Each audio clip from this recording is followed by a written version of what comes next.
Man. Well, as I clean the remainder of the puke out of my beard, just so everybody knows, this is what it takes to get in this tiny little thing. It's almost like actually shoehorning in. There was a military study done where they put cold on this nerve bed, and people could exert themselves more from that. It's an interesting part. So I'm hoping to psychologically keep my body from responding with vomiting. Yeah. So if we kicked up, Yep. and then just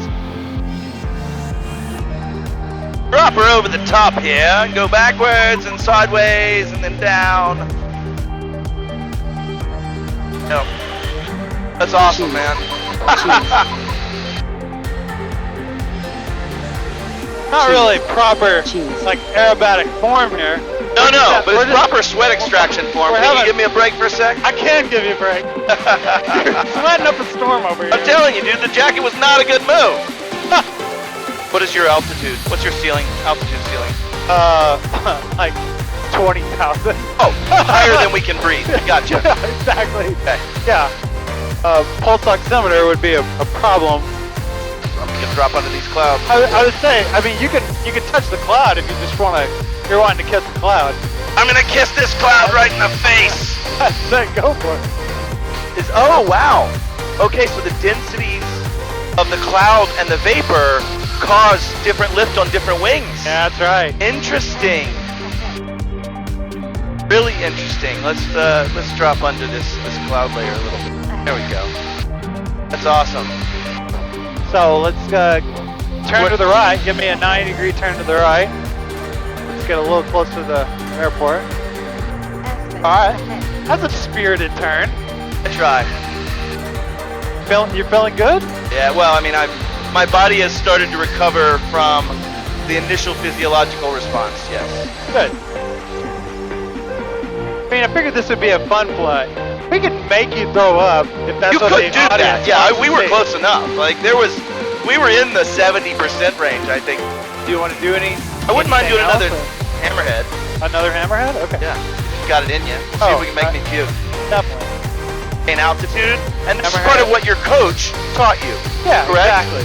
And I'm assuming Getting to this coaches. position next to you, doing Correct. exactly what we were just doing. Right, exactly. Because like a lot of this, the consequence of trying to figure some of this stuff out on your own Yeah, is really it's really tough.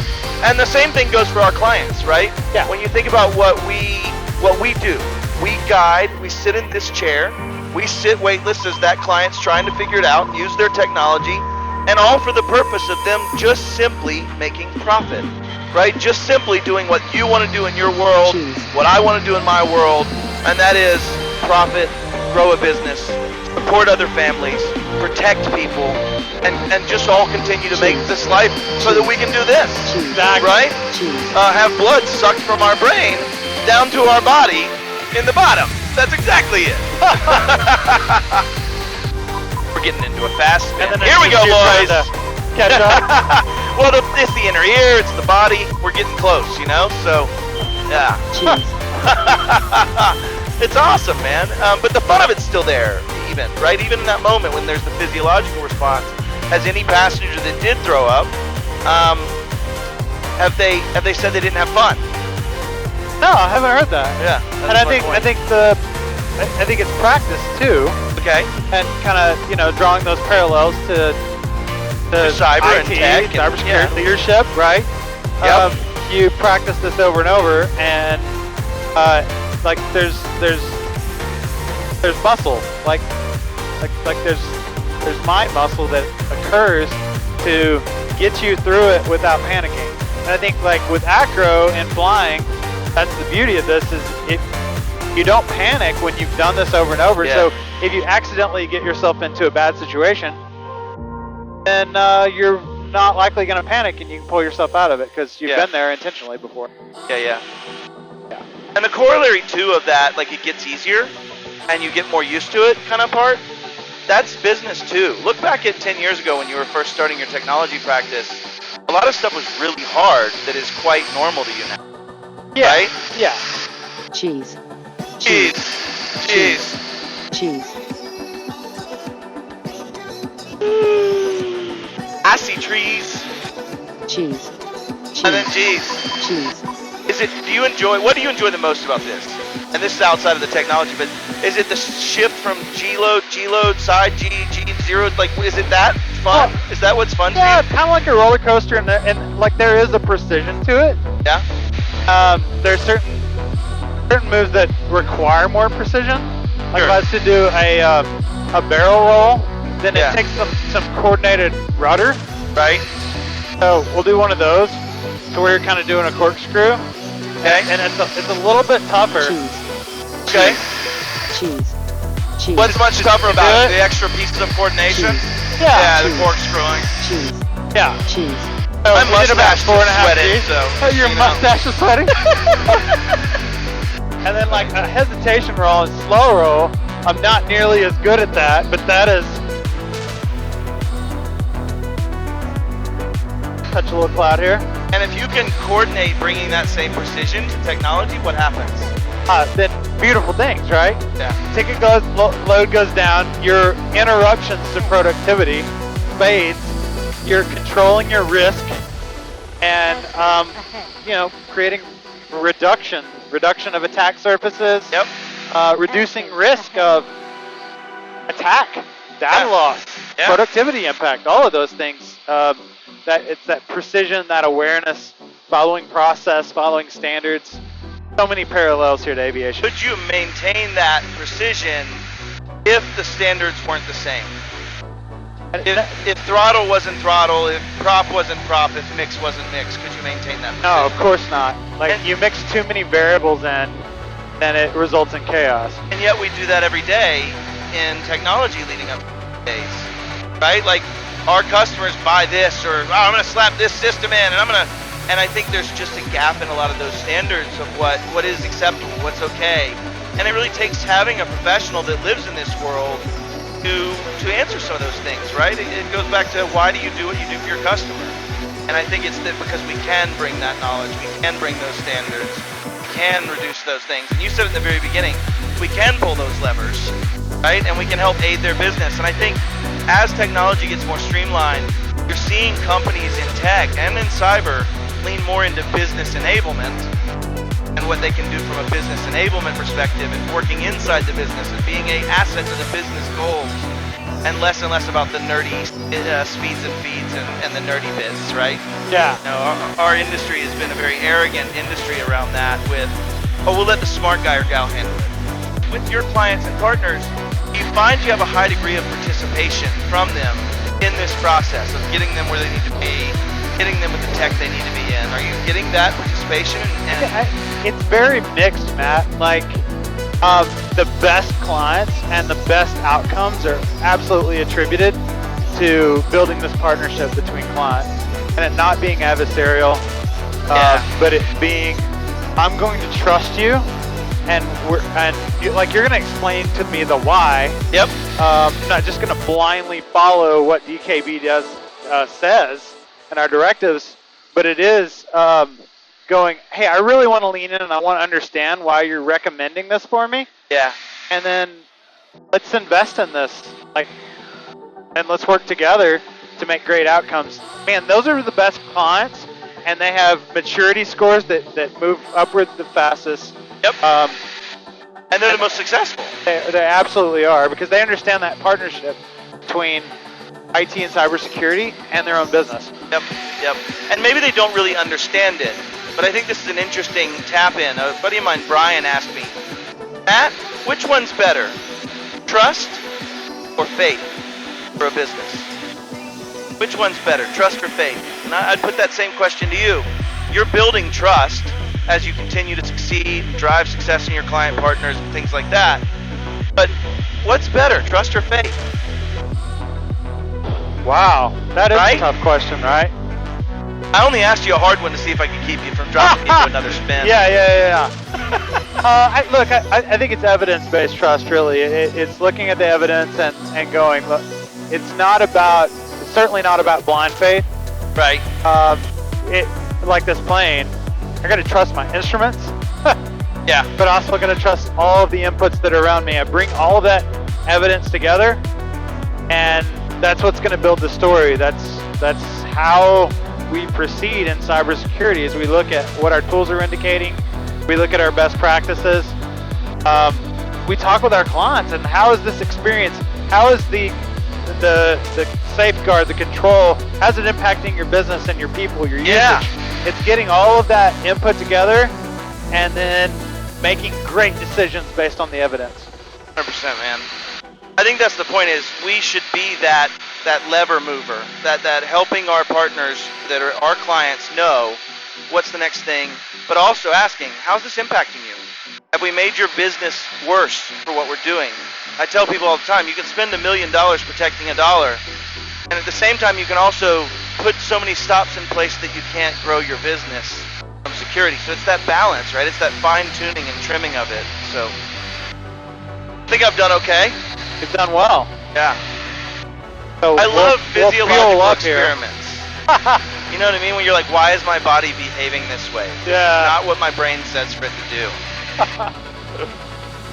Oh, that heat crept back out a little bit. I pushed it back in. Switch fuel tank. Ooh, joy. It's a little bumpy. Yeah. Ooh. Gusty down here. Yeah. At least we're tight. Cheese. Ooh! You head. You son of a... Oh man, it's real gusty down I'm there. gonna duck my head here. I'm gonna get my hand off the stick too.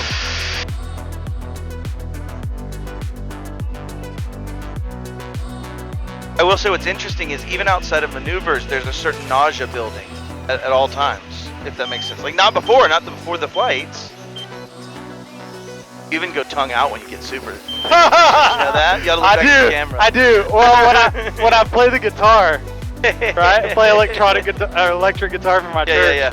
And I often have the tongue out, like that's So funny. focused. So funny. All right, I might still throw up. I'll be honest with you. I'm.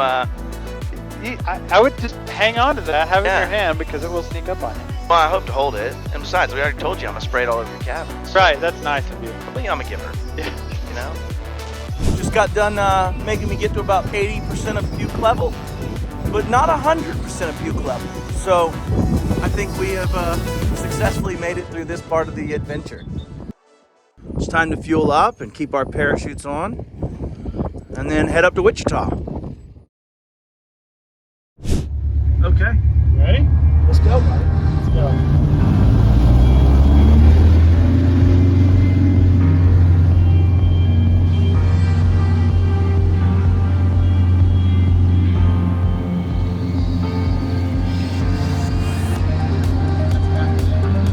Yeah, happy. Off the deck. Yeah, that's right.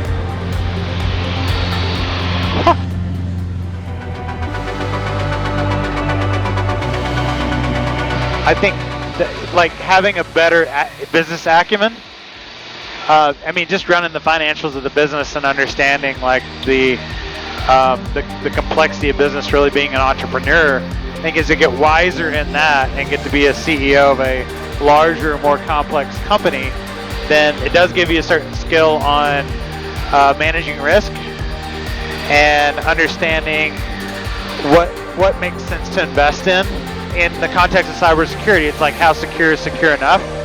So you see that for your own business, but also to have some judgment there for other people's companies. Like someone that doesn't have the business acumen, that's really just doesn't have that same level of business awareness, may go like, oh man, like you need to be 5.0, you need to be secure. And the reality is that it just depends on that business.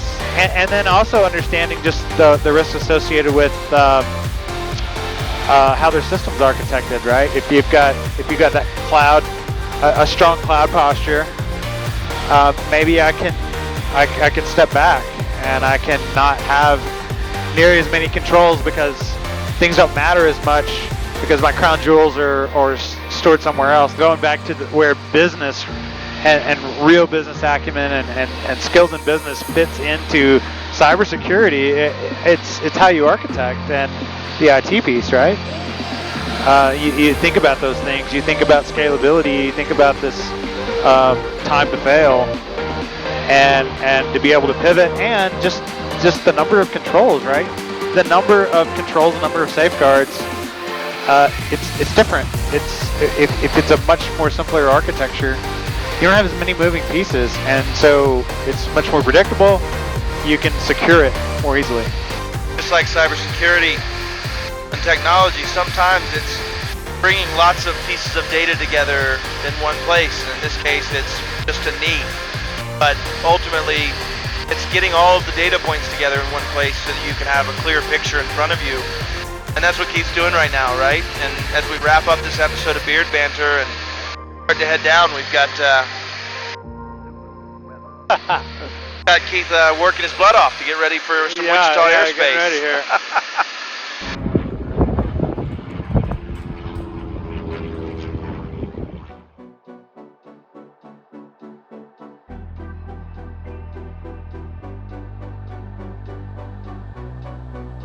Oh shoot! Bouncing in. I got a gust right at the end, dude. Sucks. Yeah, that gust just lifted us. You feel that? Yeah. Man. Well, as I clean the remainder of the puke out of my beard. No, this beard is still Cybermat Lee beard. I did not throw up. We had some fantastic conversations. You know, this is going to be an awesome episode.